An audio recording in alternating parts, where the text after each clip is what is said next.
Hey everyone, I am Mad Max, and I'm doing a follow-up video to how my blindness affected me, called How the Other Shit Affected Me.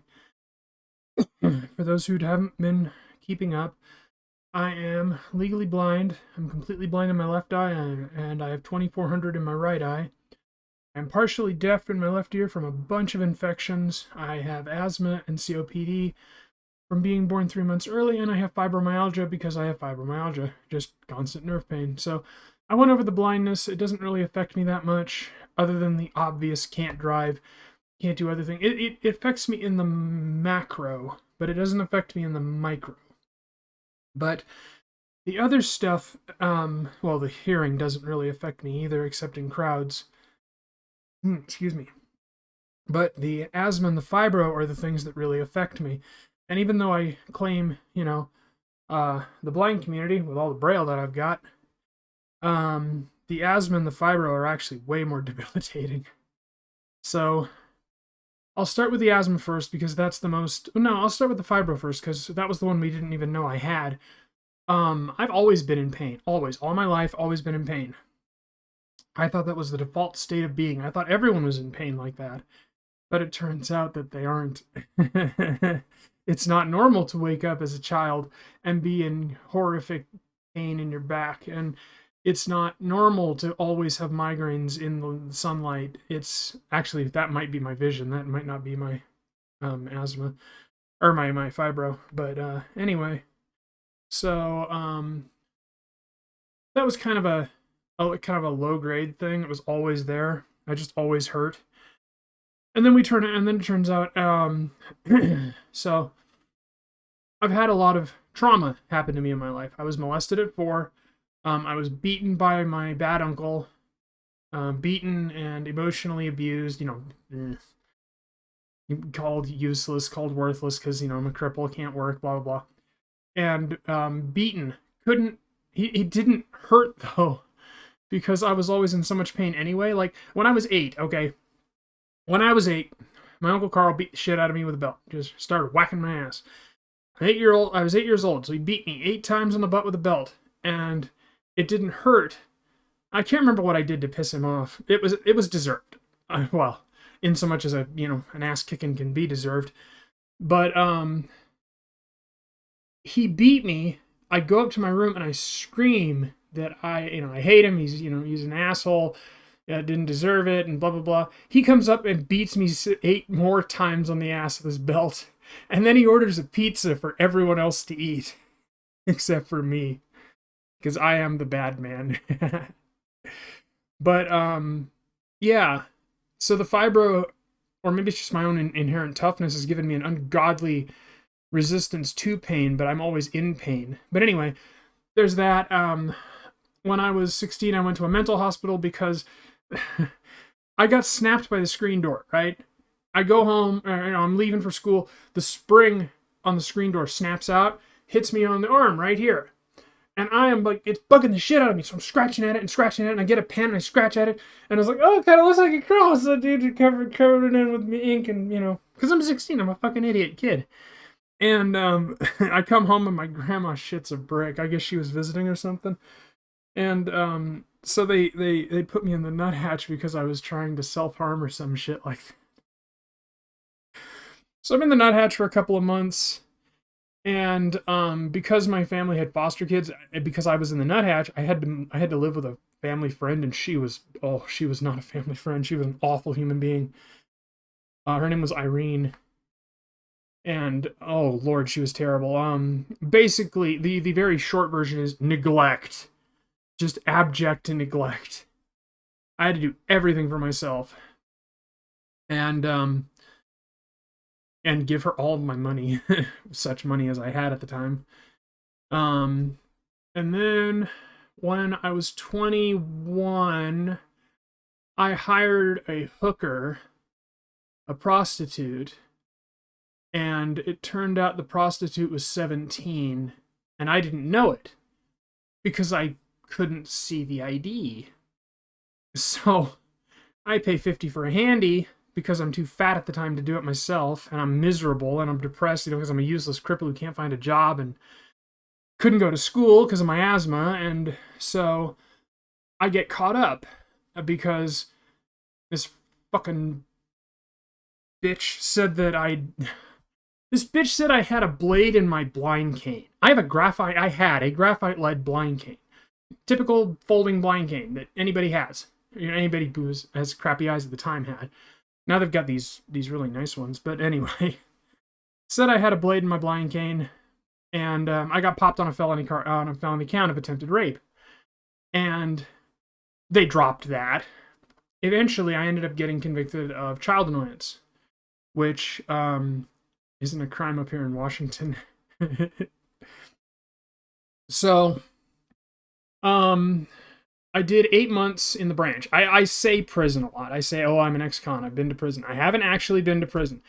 It is way easier, I have found over the years, to just say prison, because it gets the point across. Because when you say you've been to jail, everybody assumes, oh yeah, you were in jail for a couple of weeks, in and out. Or even if you were in for 8 months, it's not that big of a deal. I was at the branch. I was at long term. I was in the facility for like 4 or 5 months, and then I spent the last 3 months in the branch. And it was traumatic. I have a lot of stories about that. And I've died in jail because they would not give me my inhaler. I had a serious asthma attack. I fell down. I fucking passed out. My cellie my cellie was an ex-gangbanger. I miss D. D was cool, man. D didn't give a fuck. D was fine with me. And he taught me a lot, too. I miss that guy. Hope he's doing well. I'd name drop him, but I don't want to. Yeah, I died for over a minute. And I couldn't sue him because I didn't have money for a lawyer. So, yeah. Thanks, California jail system. But, so... what was I going on? What was the fucking point of that? Oh, yeah. The fibro. The more trauma you've been through in life, the worse your fibro will get. And considering jail was so traumatic for me, I had night terrors for 10 years. I'm not even shitting you. Not nightmares. I started with nightmares. Nightmares sucked. I had night terrors. I had screaming, thrashing night terrors. I know because my wife had to keep waking me up for 10 years. Now I can joke about it and laugh about it. Whatever, been through it. Because it's been 20 fucking years. Wait. No, it was 2005. It was 2005, so I was 22 when I got caught up. Yeah, it was 2005. So it's been almost 20 years. It's been 18 years since I got caught up. Which, that's a funny number. So yeah. And when I was fucking lips blue terrified. You could have seen it on my armband that I had to wear. That showed me a little picture, my little jail ID. My lips were blue. I was so fucking scared. And when it came out what I did, because I'm bawling in the fucking visiting room, or in the little isolated visiting room that they let you go in. You got to talk to people on a phone behind glass. I am shitting myself scared. I think my life is over. So there's no dignity left. I'm losing my mind. I legitimately had mental breakdowns in jail because I thought I was never going to escape. I was never going to get out. And when I did get out, I was never going to amount to anything. Well, and it was just pure ignorance on my part. I literally didn't know any better. And when it finally came out what I did, instead of everyone beating the dog shit out of me because I'm a chomo, technically, even though I'm not, they laughed at me. They thought it was the funniest shit ever. And when I asked them about it, they're like, yeah, we beat the shit out of chomos, but you're not a chomo. You're fucking 17 years old. I mean, you were, what, 21, 22? Yeah, fucking nothing. So it wasn't a big deal. But it does leave me with an interesting perspective on chomos. I'm not one of those big, kill 'em all like a lot of the other ex-cons. I definitely do think they deserve an unbelievable ass kicking, but I am living proof that you can do bad things and come out on the other side, and I happen to think that unless somebody does something truly horrific, which, that varies from person to person, but, like, if you abuse animals, if you abuse kids under the age of fucking 14, you know, shit like that, then yeah, totally. Beat the shit out of them, throw them out of the fucking jail, all that crap. Don't kill them, but make them wish they were dead for ever doing something so bad. Maybe that'll give them the kick in the ass they need to reform. If they don't reform, if they do it a second time, then yeah, you totally kill the shit out of them, and slowly at that. But, anyway, getting back on topic, because boy, I have wandered afield. This is probably gonna get me taken off YouTube, probably. I don't care. I want to be honest. I'm sick of not having brought it up. And I've been watching a lot of these jail guys and prison chicks and all these stories, and it's made me kind of nostalgic. Because I will tell you one thing, it was a fucking lot simpler in jail than it is in the real world nowadays. Because fuck me. But anyway, so after I get out of jail, the pain gets worse. I get migraines every day. Everything is just terrible. 7s and 8s out of 10s on pain scale days. Fucking all the time. Terrible. So we go to my doctors, and they cannot figure it out. It turns out they didn't want to figure it out because they don't like giving out fibro diagnosis if you're in the Kaiser system, which would have been nice to know. And I go to an independent when I'm 33. We've moved up here in 2016. So that was 2019. Something like that. No, it was before we moved. It was just before we moved. It was 2015. They gave it some other fucking name. And when we came up here in 2016, I went to my doctor, and my doctor says, yeah, that's not that. That's fibro. We send you to a rheumatologist. Send me to a rheumatologist, did the test, turns out I've got fibro. Turns out my nerves are hypersensitive to everything. That's why I'm so damn jittery. But, is because my nerves are literally zipping and zapping and shit. But anyway, so the fibro's kind of low-key affected my life. It's gotten worse over the years, because I've been through so much trauma. Most of it self-inflicted. Because I will be the first to admit, I'm an idiot. I wasn't even bigger idiot. I should not have hired that prostitute, but I did. It is what it is. It happened.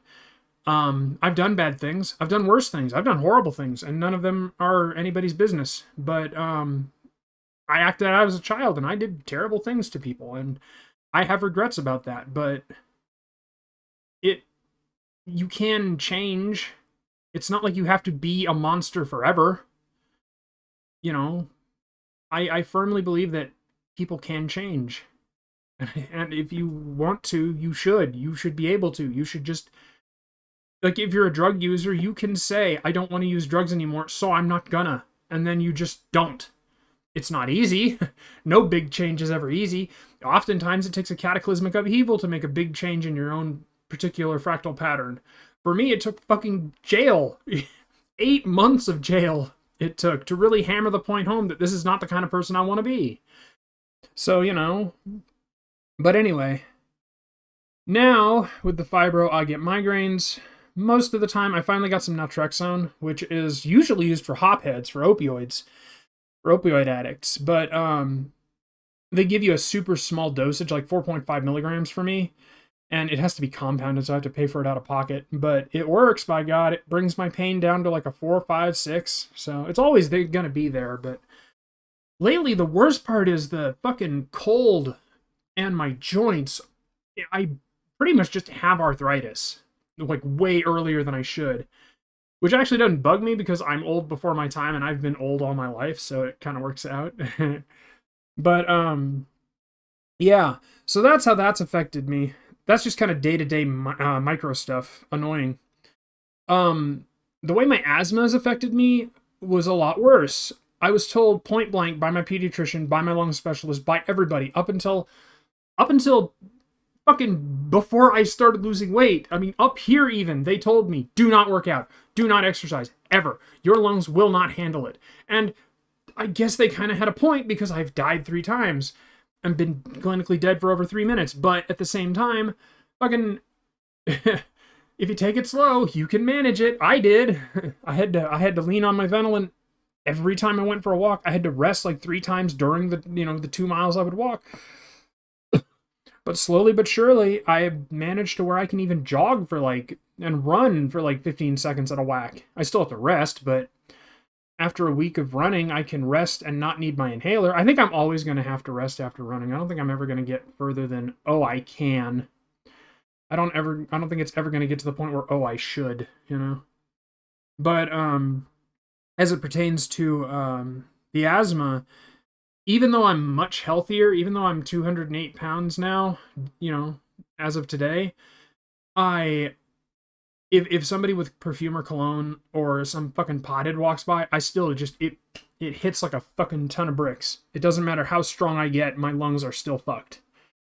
And that's going to be what kills me. That's going to be what finally kills me. That's the ticking time bomb. That's the sword of Damocles. Wait, that's the that's the blunt that hangs over my head. That's the pot leaf of Damocles that hangs over my head. The Axe body spray that hangs over my head. But yeah, I had been wanting to be honest about the jail thing for a long time. Not because I'm ashamed of it. I am ashamed of it, but that's not why I wanted to bring it up. I wanted to bring it up because I actually have a fuck ton of really entertaining jail stories. Because even though it was traumatic, it's still 8 fucking months. You still have your day-to-day to get done. And the day-to-day in jail, it gets weird. Like, just for an example, one of my grand ideas was I had the idea that, okay, everybody's doing art in jail. This is before my cataract, so I could still see well enough to do art. I've never been able to draw. I cannot draw a straight line to save my life. Even now, even when I was a kid, even before the fibro really kicked in, I could not draw a straight line to save my life.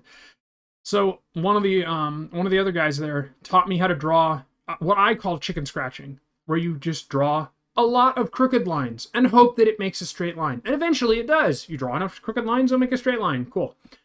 So that was my unique little art style. So I get the great idea. Okay, I'm gonna have my buddy Joe send me a book on how to draw anime. Why the fuck not? You know, bored as hell, whatever.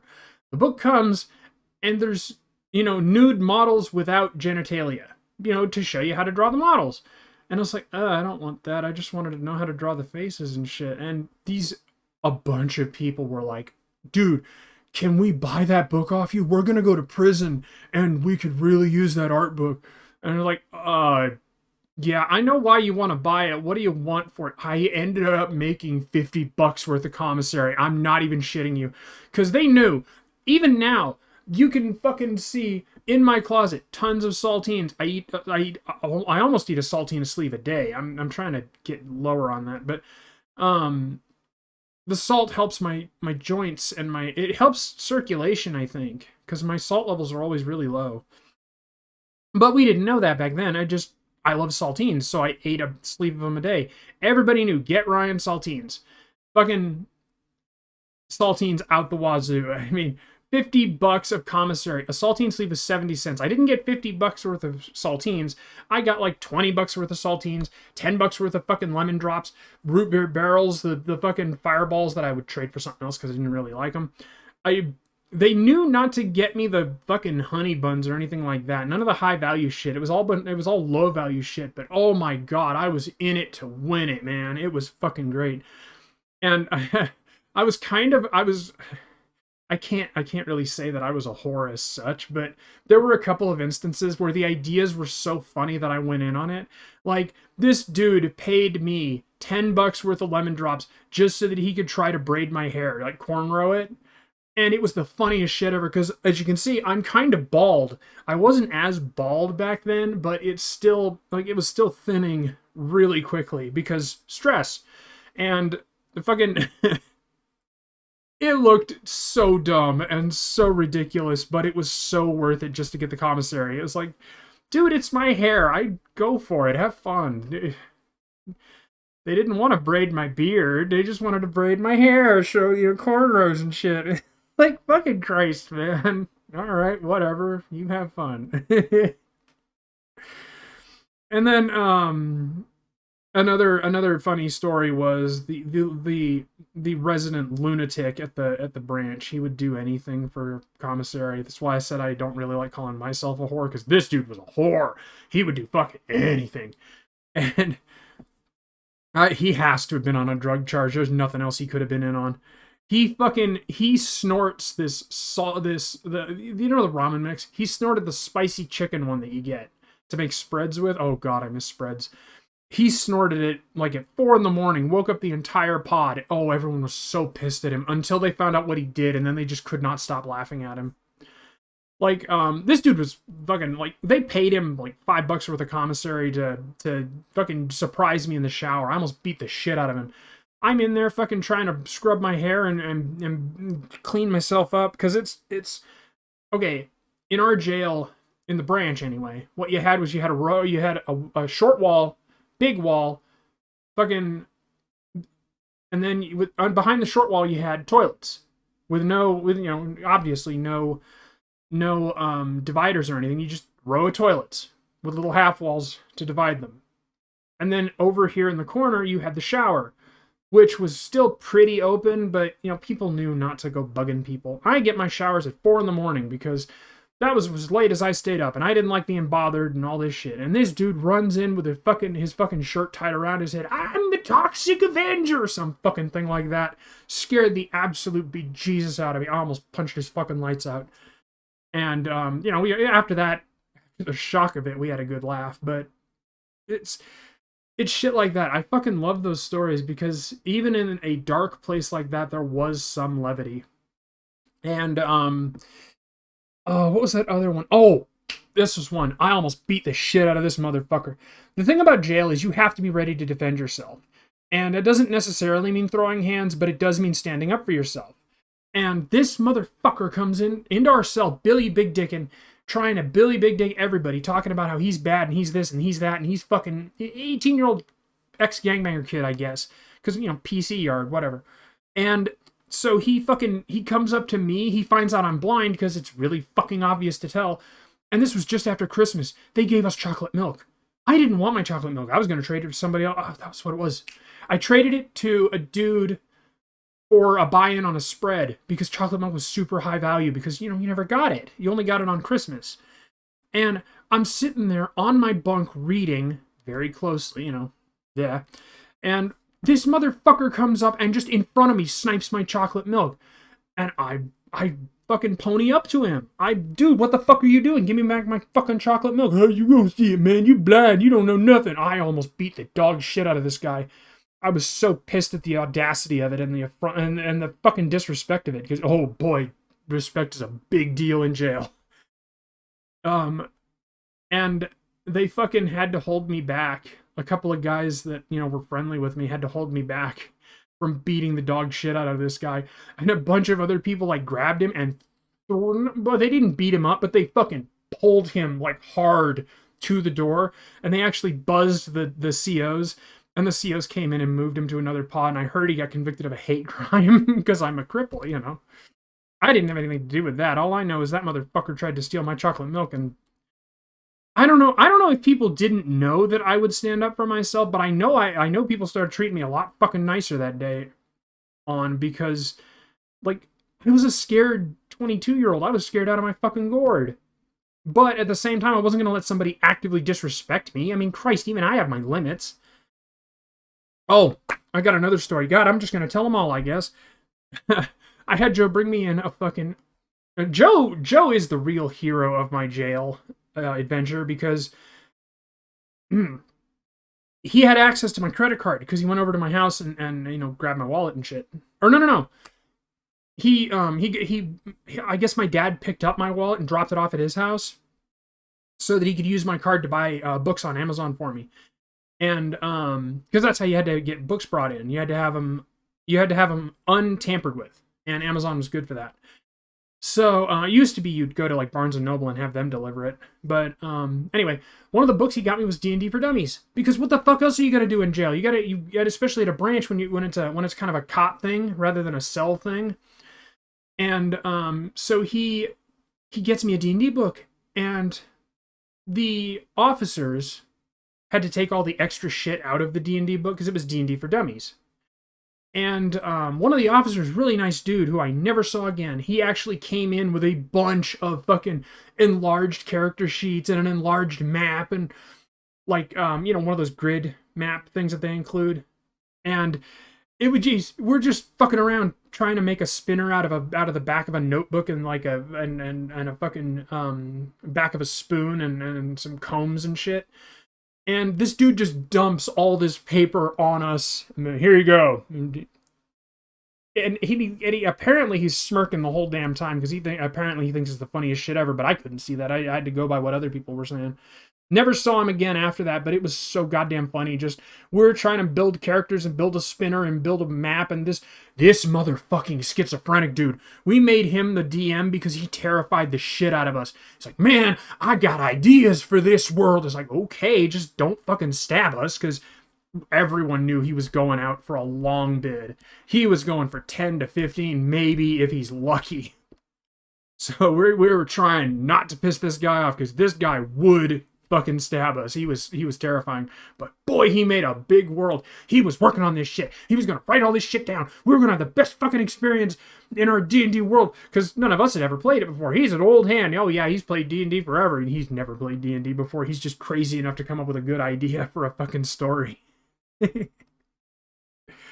And it's just like, and then there was the time that they tried to teach me how to play basketball, and that went about as well as you'd expect.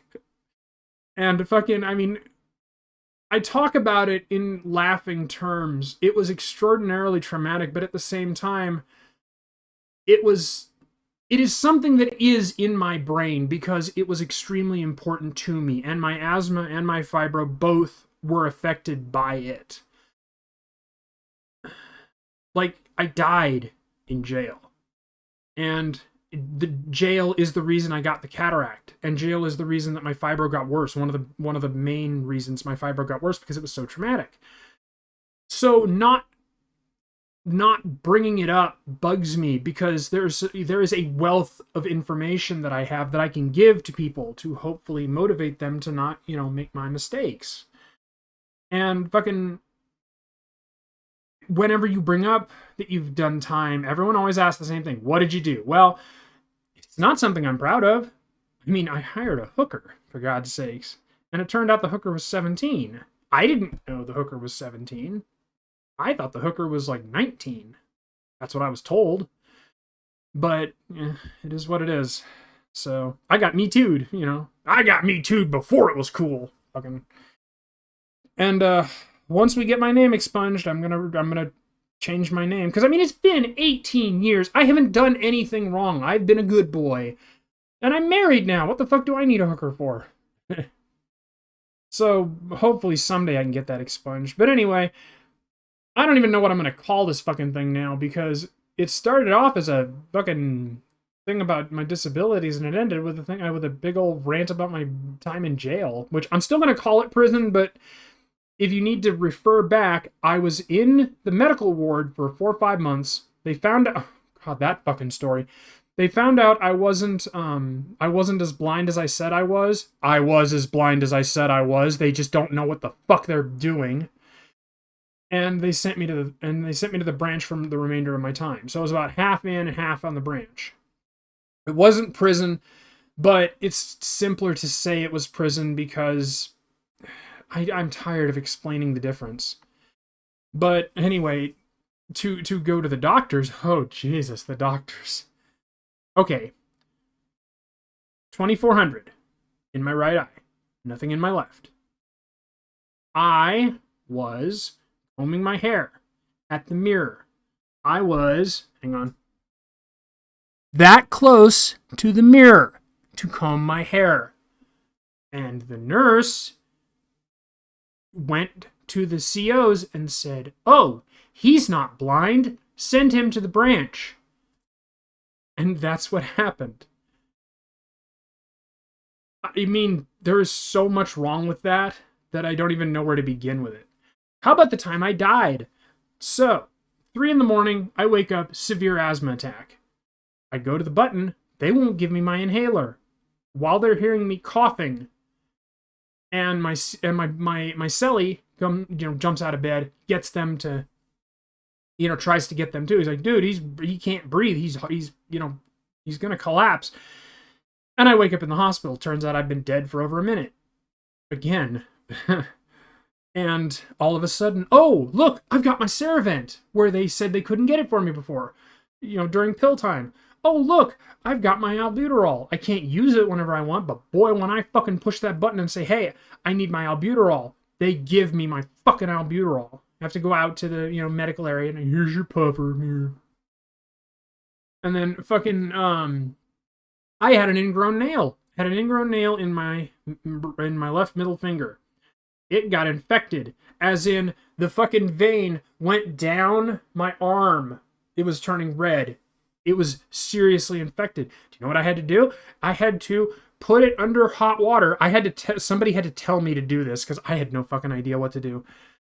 They told me, look, run it under hot water, get it as hot as possible that you can stand, and then you're either gonna have to dig it out with a piece of paper clip, or you're gonna have to squeeze it out. So I grabbed a piece, I got it as warm as I could, and dug it out with a paper clip, and squeezed out the rest of it. I had to wear a fucking toilet paper tube over my two fingers and like wrap it in toilet paper for like a week for it to heal up. And this is after I tried to tell them, the medical people. This was after I'd been to the branch, keep in mind, that I needed help. They wouldn't get anybody. So fucking, fucking jail system, fucking prison system. What can you do, right? As it pertains to trimming my toenails, I cannot trim my fingers and toenails. I simply can't. I used to chew my fingernails, which is why I had that problem. That fucking infection stopped me from chewing my fingernails, I'll tell you that. But yeah, I used to chew my fingernails to keep them short, but I couldn't do anything about my toenails for obvious disgusting reasons. So it took them until month 6 to get somebody out there to do it. Oh, and the reason I can't do it is not because of my blindness. It's because my fucking hands will not stop shaking. I have the jitteriest hands ever. It's terrible. And I was worried about cutting myself with the nail clippers, which I've done in the past, and I don't want to do again. So now my wife does it for me, which I appreciate. But, yeah.